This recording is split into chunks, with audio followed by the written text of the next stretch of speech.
Hi, this is Alex Lim and welcome to my daily reflections. Kung imo makita mga igsoon sa akong likod, doon ay mga project scrapyard, doon ay mga basura, doon ay mga puthaw, nagkalain-lain ay mga truck nga daot, doon ay mga pisa nga daot, daghan kay na sila. Gipakita na ko ni sila sa inyuha because sa atong kinabuhi, daghang kayog mga basura, daghang kayog mga scrap, no?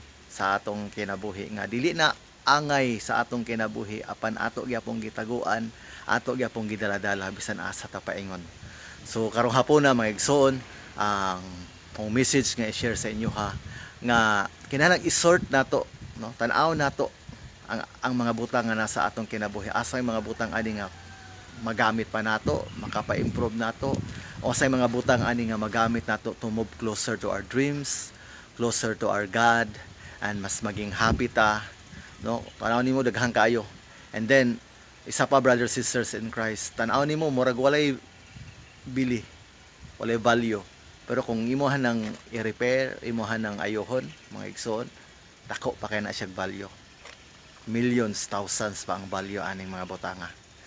Same gyapon sa imong kinabuhi. If you feel nga walay value ang imong kinabuhi, wala kay pulos.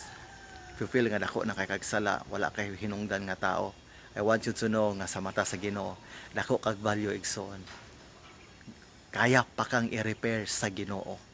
Kaya pa kang bag-ohon sa Ginoo. Pusa karong adlaw ba nga igsoon, be happy, salig lang sa Ginoo. Tanawa ang mga butang nga gusto niyang imong i-let go o i-hold on ang mga butang nga part sa plano sa Ginoo nga kaya nimong magamit to move closer to Him. God bless you, brothers and sisters in Christ.